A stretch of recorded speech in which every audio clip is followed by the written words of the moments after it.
Hey, I'm John Robinson, co-founder and CEO of Blueprint.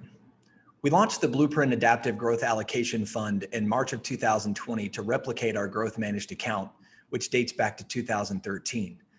But when we did, we first asked ourselves, does the world really need another mutual fund? I mean, there are 8,000 mutual funds in the world. And we answered that question, well, frankly, no, probably not. But then we asked ourselves the question, what about advisors? That's who we serve. Do advisors need another mutual fund to help them serve their clients more effectively and efficiently? And we answer that question with an emphatic yes. So why? Well, for us, it boils down to the four main attributes of BLUIX. And for us, that starts with asset diversification. Our portfolio is comprised of the 8 major asset classes. By diversifying across a wide basket of globally diversified assets, we think it allows us to diversify both our exposure and risk. And it also opens us up to opportunities, providing for a higher probability of more consistent return. Secondly, everything we do at Blueprint is rules-based, or said another way, systematic. And that process starts with design. And what is the goal of the strategy, and what tools do we have at our disposal to combine to meet those goals? Secondly, we take those tools and the strategic goal of the strategy and we build it. And then arguably more importantly, we execute the strategy. The reason we're systematic is simply so that we can remove emotion from the decision-making process. And we feel like this gives us a higher probability of success in the future. Thirdly, we diversify across timeframes, and we do this through trend following. So each of those 8 asset classes is budgeted, or its allocation is budgeted based on 3 different timeframes. The first of those is the intermediate term trend.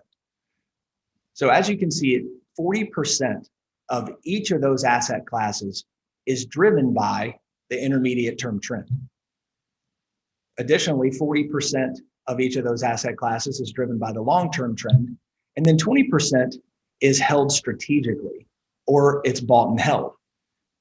The purposes of combining these timeframes together is so that we're not overly reliant on one time frame, and also to smooth out our decision-making process in order to smooth the ride for the client. And lastly here, one of the main attributes of BLUIX is its use of individual stocks. And we feel like this really separates BLUIX from many of its tactical competitors. How we do this is we unwrap many of the equity asset class indexes and we trade the underlying stocks. The idea here is to allow us to more precisely manage our exposure and our risk. And if you think about the timeframes we utilize, we simply look at the individual stock and decrease exposure when it's in a falling trend over the intermediate or long term, and increase exposure when it's in a rising trend, but only up to a point. And what this allows us to do is really benefit from changes in strength or weakness within sectors. And so if you think about factors, as factor shifts occur from growth to value or value to growth, we can more precisely participate in those changes. We feel this allows us to be highly adaptable in various market environments. What might those market environments look like? Well, on the screen here, you see 4 different market environments. They're very distinct market environments, and all of them have occurred over the last 30 to 40 years.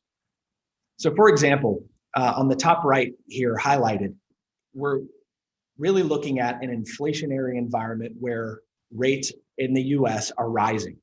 And we haven't seen this except for the last time was in the 1970s. So should we enter an inflationary environment where interest rates rise, you can see the effect that environment has on our model. Our model will adjust by overweighting global equities and treasury inflation protected securities and underweight nominal government bonds. Secondly, is the bear market example. And think here the tech crash or the global financial crisis. In this case, our trend models would be expected to reduce equity exposure substantially and take that exposure over to government bonds and alternatives. Really, the point here is we've designed the strategy to be adaptive regardless of the environment presented to us. And one of the main underlying components of our strategy that helps us be adaptable is our handoff process.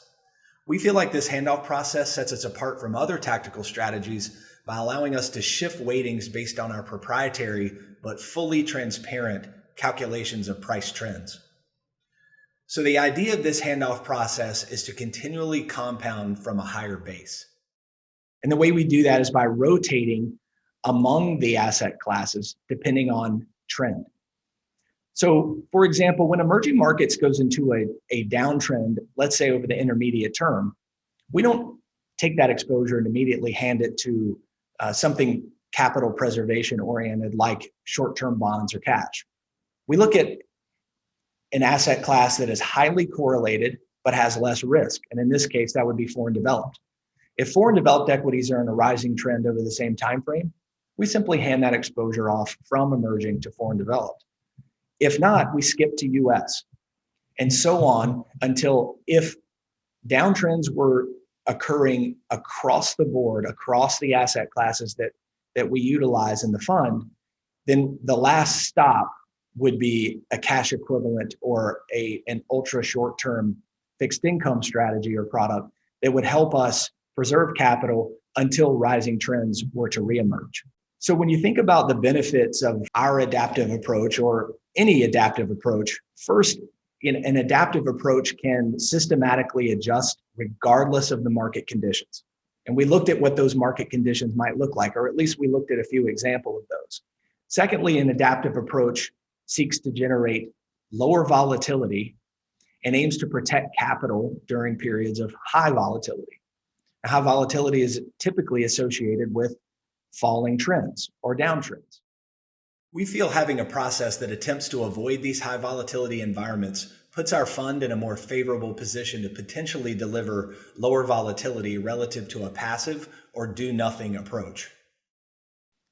And lastly, the aim of BLUIX is to deliver about the same risk as a traditional 60-40 allocation, but with the return expectations of an 80-20 allocation. So when all the trends are rising, BLUIX is really going to look very similar to a traditional 80-20 model. But when that environment shifts, like we saw in the Corona crash, like we saw in the fourth quarter of 18, and many times through history, our models will signal that an adjustment needs to occur, and we'll adjust the portfolio.